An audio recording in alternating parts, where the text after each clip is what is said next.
Here we are in Bury St Edmunds. These are the Abbey ruins. This was once one of the most powerful Benedictine monasteries in England, up to its suppression in 1539. It's the location of the shrine of St Edmund. In the year 869, he met a sticky end at the hands of the Danes. His remains were brought here in 903.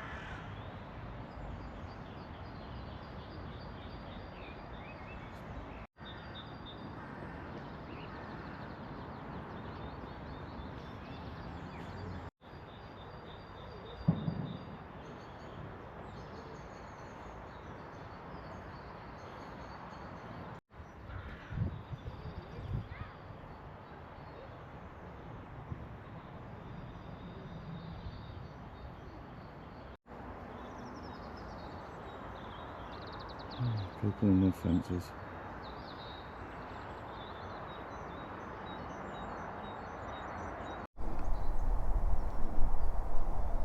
The Michael and Mary lines briefly run parallel here. So I'm standing roughly where Mary is, and about 50 yards that way the Michael line runs.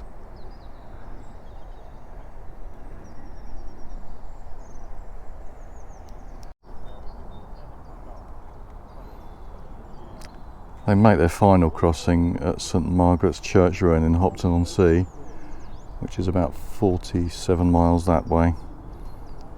After that they go out to the North Sea, over to Denmark.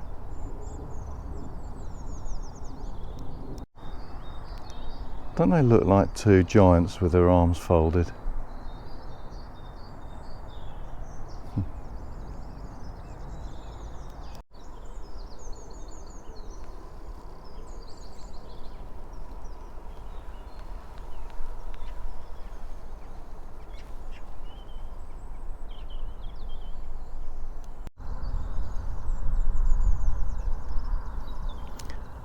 I'd like to shift gears a little bit, shift sideways from my usual dowsing adventures to a new thing I've been playing with.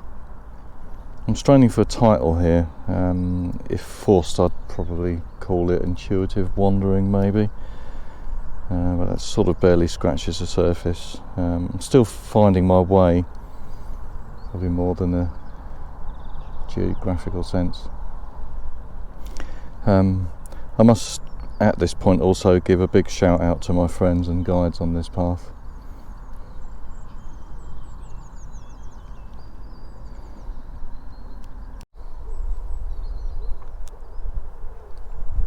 Dowsing rods, pendulum, twig, they all have one thing in common. They act as mechanical amplifiers for the slight muscle movements that somehow link us to a deeper mind, sort of bypass the conscious filter. At least that's a theory that many people hold, and I'm inclined to agree. When you're using dowsing rods, we establish a set of meanings. This can be different for different dowsers, of course. I use a single rod for yes and no, as well as for direction. If I walk over an energy current, I get a reaction. So right about here is the Mary line, which is just down the bank, and there she goes. So the Mary line runs, I think, pretty much along the edge of this bank here.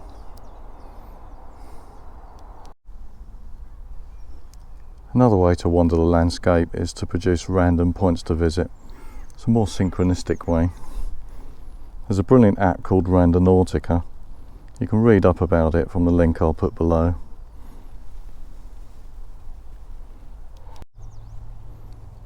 With this app, the user sets an intention about the path that they'd like to follow, or maybe an answer to a question.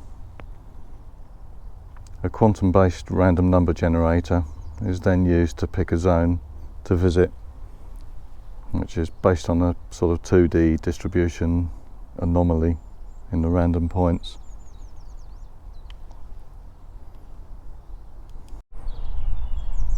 A colleague at work very kindly gave me a set of D&D dice. They all have different number of sides. I began to use these dice instead of Randonautica. I tumble the dice in my pocket, and that's coat pocket, and put a finger on the face. I then pull the dice out and read the number on that face. Again, we define the meanings of the numbers for the task at hand. Of course, this isn't as random as Randonautica, but that doesn't seem to matter. I started to notice an odd effect with these dice. As I tumbled them in the pocket, one of the faces would feel sort of warm. I think that's the only way I can describe it. I believe I'm dowsing with the dice now. I should say that if you do have a go at this yourself, you'll find your own unique way of doing it. It's basically you're establishing a link with what Huxley calls the mind at large.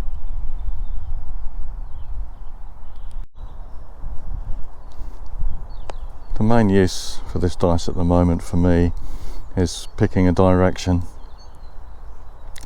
So I've settled upon using a dodecahedron dice, which is 12 sides, which correspond to the numbers on the clock.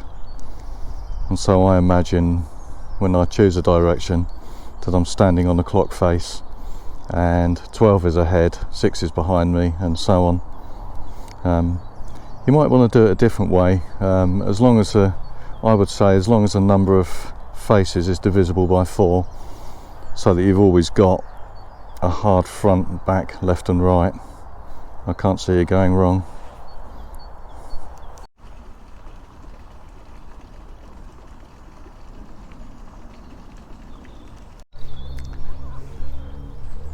So when you're wandering, at what point do you actually make a new direction decision? Well, I found there's 2 points at which you do this. One is where you get a forced choice, like a fork in a road or a path, and then you stop and do the process.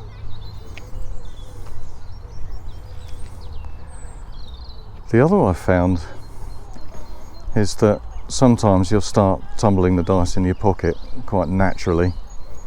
And to me, I've found that's a sign that you want to change direction again.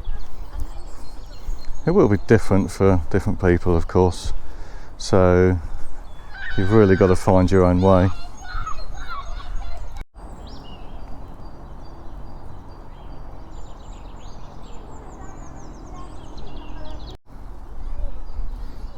Of course, what would you be doing this for? Well, you might have an intention in mind. Maybe there's something you want to find, or you want to meet somebody with a message, talk with them, befriend them. It's anything really. I tend to find it's more fun to have no question in mind. This allows for the maximum number of outcomes, maximum novelty. We give synchronicity the biggest possible vocabulary, both in the spaces that we visit and in the decisions that we make. The deeper mind knows what you really need. A covered space, but of course there's also time. Maybe keep a journal with you on these trips. It might be that something that happens, strong impression, something that you see, or an experience you have might be relevant at a later time. Maybe you could also use the process to fix a point in time as well. You can make up your own way of encoding the numbers on the dice to a time. Once when I was in Rochester, I kept being pointed to Restoration House. Once I'd taken some pictures of the place, I got pointed back to the train station. Still hasn't linked to anything at this current time, but you never know. There's also a similar attractor point in Avebury. I've also used the Dodec for yes or no decisions. The particular way I code it is to use even numbers to mean yes and odd numbers to mean no, as long as the probabilities are balanced. So with a 12-sided dice you've got 6 yes and 6 no, which is 50-50. Then it won't be stacked.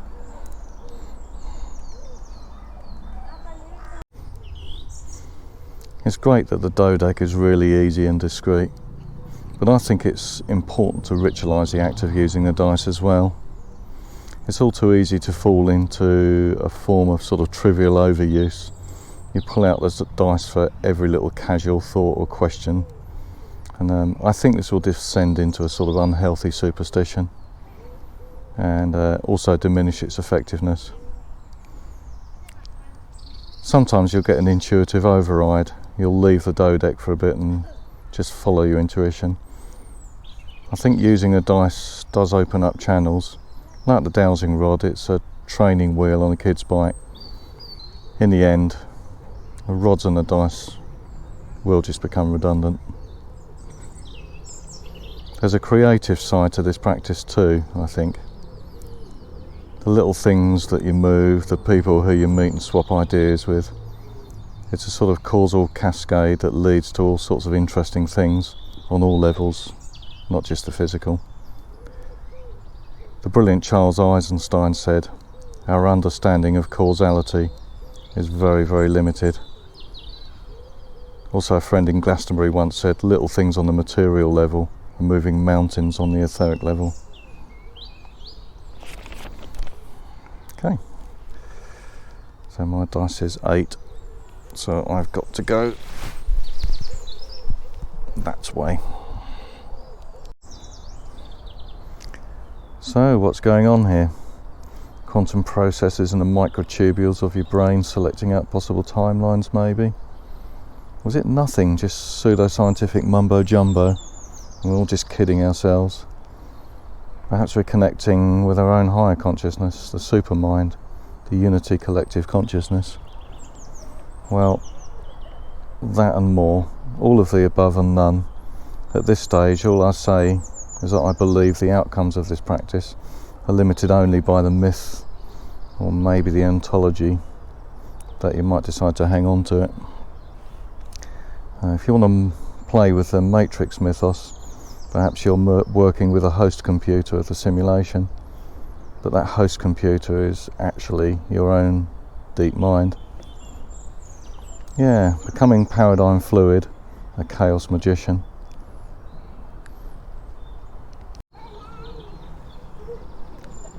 On a final note, you might feel weirdly disconnected after a session of this sort of intuitive wandering.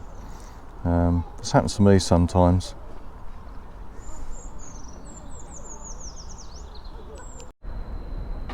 One way to ground yourself out after doing this exercise is to get somewhere where there's lots of people, like a pub or a busy train maybe, and just have a meal, have a pint, and just return to the normal world.